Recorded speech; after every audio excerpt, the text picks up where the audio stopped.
Hi, everybody. My name is Austin. I'm here to talk about the South Korean uh, population pyramid, otherwise known as the Republic of Korea.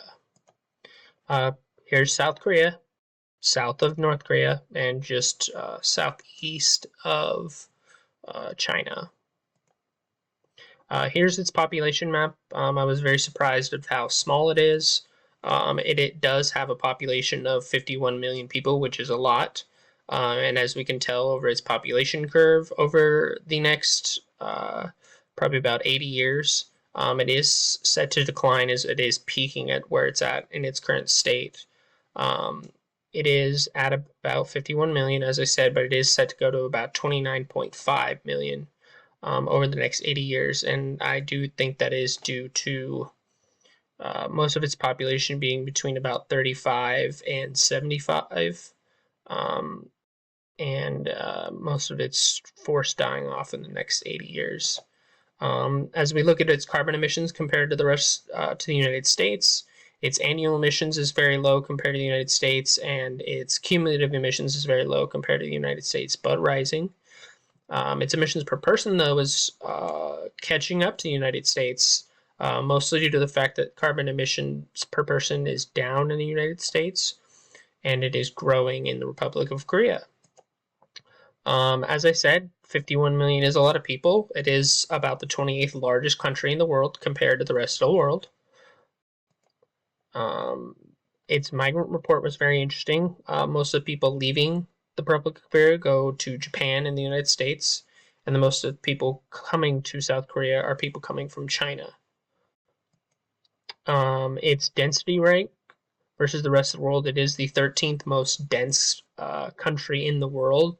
It is only about just under 100,000 square kilometers, so it isn't that big to have 51 million people on. Looking at the population projection for the next year, Asia's kind of peaking and lowering off.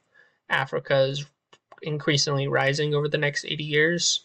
And then the rest of the countries of the world are kind of staying steady. Population growth inside of South Korea versus the rest of the world, it only is growing by about 0.38%. And that's why, as we saw in the population growth over the next 80 years, it is going to decline at that rate. The three statistics I chose to look at were the sex ratio, or male births per female births. It is at about 1.07 male births per female birth. I wanted to check at that due to its proximity to China, and China having the one-child household rule. The next one I looked at was the age dependency ratio, which is the working age of the population, and only about 37.21% of South Korea's population is of working age, which is 185th out of 184, which was extremely low to me. So I found that very interesting. The last one I chose to look at was the suicide mortality rate inside its population. About 32 people per 100,000 people kill themselves every year. I found that to be extremely high. It is, in fact, the third highest rate in the world. And I found that extremely disturbing and extremely sad. Looking at Korea's future over the next 80 years, it is leveling off and is projected to decline. Having the third highest suicide rate in the country doesn't help. And then also, again, having most of your population between the ages of 35 and 65 in the next 80 years, all of that's going to be gone. And if you can't grow your population, it will decrease. And that decline doesn't usually bode well for most countries. Disaster.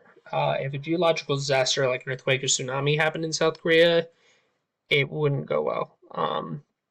Seeing as, again, the size of it is just under 100 square kilometers, and having 51 million people comparatively to a country four times its, or to a state four times its size like California, and having 12 million people less, California gets hit by an earthquake, it struggles to get back. It takes a lot of effort and a lot of people to rebuild everything, versus South Korea, which is bigger and more densely populated, is something that would completely destroy the country, and I don't think it would ever be able to recover.